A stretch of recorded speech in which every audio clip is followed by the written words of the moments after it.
I lost all of my self-worth during fucking lockdown, Suddenly going, I've had a very, very good career. But especially in the past 2 years has been immensely, intense, man. Netflix came out and you go from playing 400-seater rooms to 3,000-seater rooms, and it's an 18-month tour that takes, 300 shows, and, it's all very, very exciting.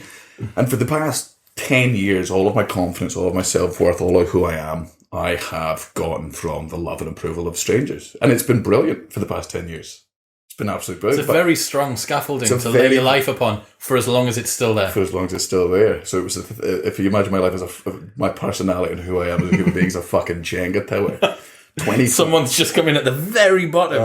And took all three and went, do you need these? And I'm like, no! And the tower but obviously in that situation, what I desperately tried to do was to try and prop the fucking tower back up. What did you prop it up with? For the first 2 months, it was bad because I'd been so desperate for time off for so long. I saw you, I think 2 days after you got back. We went for lunch in Edinburgh. Yeah. And that was like the middle of March. It was 2 days before lockdown came in. Before Americans weren't allowed to go back to America. Yeah. And I remember because the chick that I was with in Edinburgh had left me at 4 a.m. Yes. And I'm like, is this actually just all a big... No. I'm sure that was what the truth was. Yeah. And so I'd seen you and you were like, this is lovely. But still, even then, only 2 days after you'd finished, in the back of your head, you had this Australia tour and the book, which we're going to get into. And even then, you were already kind of putting yourself into that. Well, because I've always got that. So, whenever I've had time off, it's always been I've got this next month off, and I know after that I'm on tour for another 6 weeks. I'm on tour for another 6 months. So I was really good at cramming my time off. I would be like, right, over the next month, I'm doing shit all. I'm sitting in a beanbag, I'm playing Xbox all day, and I'm smoking weed every second of every day of my existence because I've earned this. I'll work for those months. This is my time off. I've got this job coming up then, and whereas this didn't feel like time off, this felt like fucking unemployment. It felt like just suddenly, in a time when the people were throwing words around key workers and crucial workers, and you're like, fuck, I'm so pointless to the world.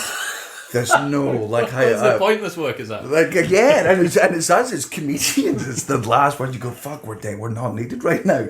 And I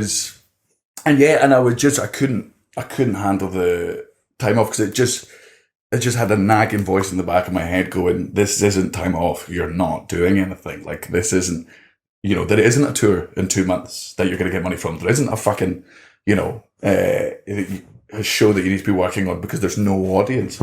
And it took me a while to sort of realise what was going on because I was just, smoking weed, living my life, bothering my poor girlfriend, just fucking tapping her on the shoulder, being like, hey, fill the fucking void.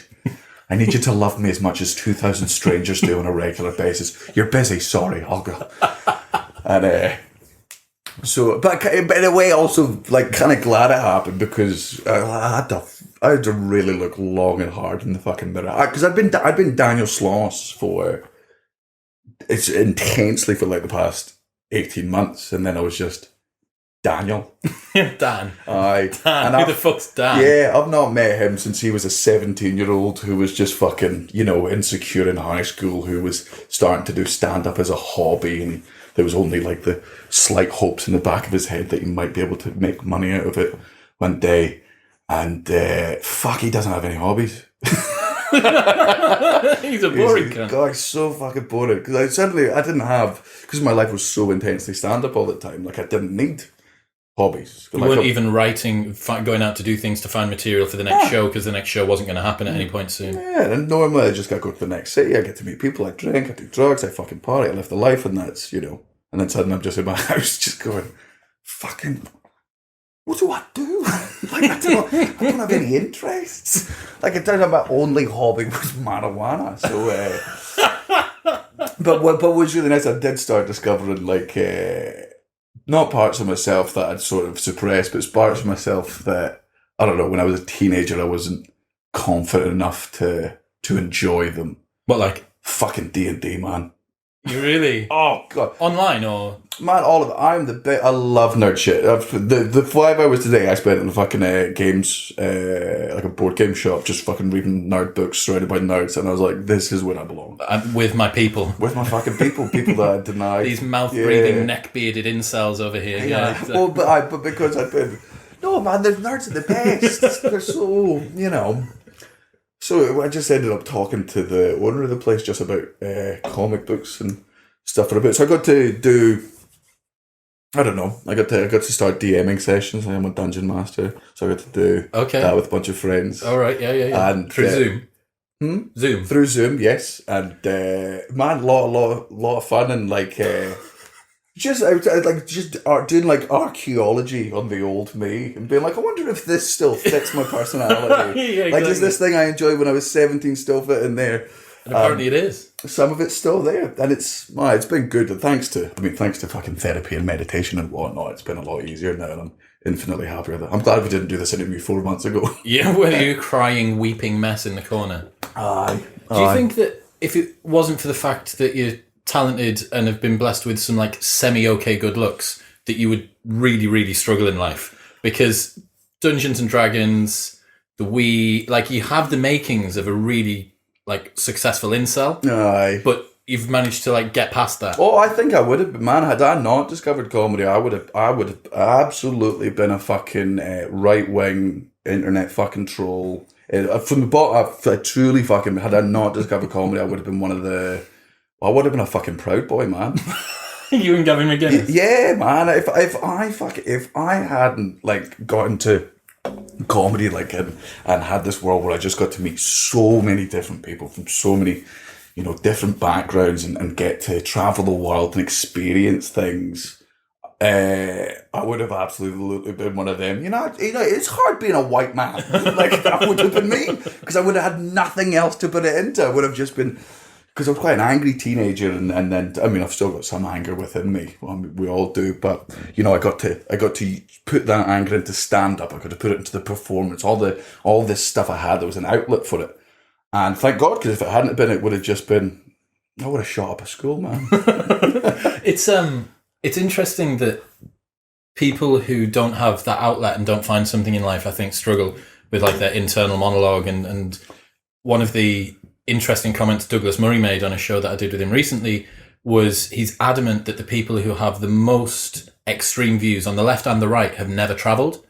So it's because as soon as you travel and you start to meet people from different cultures, you realise like they're actually really far. I want to know like a Japanese person, like they're fucking sick. And like, Chinese government probably needs a bit of work, but like you meet some people from China, and you're like, fuck, like this is awesome. And do you know what I mean? Aye, when you get to travel, you see the humanity that is so common across the world. You go, here's all these people that they're so different to who I am.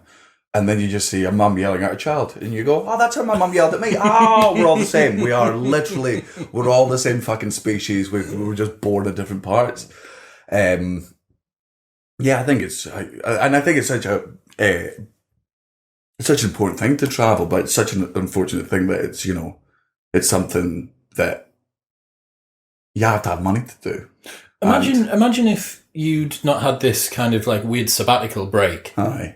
From doing your comedy, and perhaps you further layered more and more and more and more life and ego. Have you considered this? The fact that the stool's been turned upside down a little bit and you're balancing it on one leg, and then do you remember Tom and Jerry? I do. And when they'd like the fridge would be balanced on top of a fork upside down on the floor, and then yeah. And that's kind of what would have happened had it have been 40-year-old Daniel, 50-year-old Daniel, like coming at the end of his career and then being like, 17-year-old Daniel's still in here, by the way, dickhead. Well, the ego would have become, catastrophic. Yes, and I say that as somebody whose ego 2 years ago would have been described by some of my friends as catastrophic. A lot of the arrogant things I used to say and still sometimes say, like a lot of the time I go, oh, my tongue is firmly in my cheek.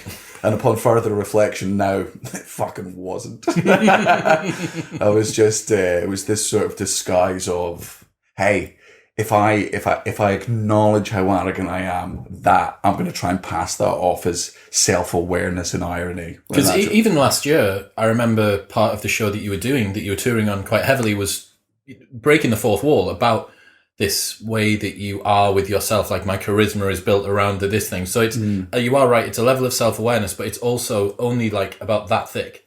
Yeah. It's a veneer that allows you to make a proxy for like self-awareness, but you're right, it's without doing the real work. It's like when people do ironic racism. You go, but even though you're doing it ironically, you still want to say those things. Like, that's no, you don't maybe say them with malice or hatred or whatever, but there's still a deep, it comes from an ignorant and fearful fucking place. It's the same as the people who are the most vehemently anti-gay. They're the ones who are the most aroused when you put them in an MRI and play gay porn in front of them. Yeah. The ones who can't switch off the arousal bit, like the lady doth protest too much. I sort of keep it in.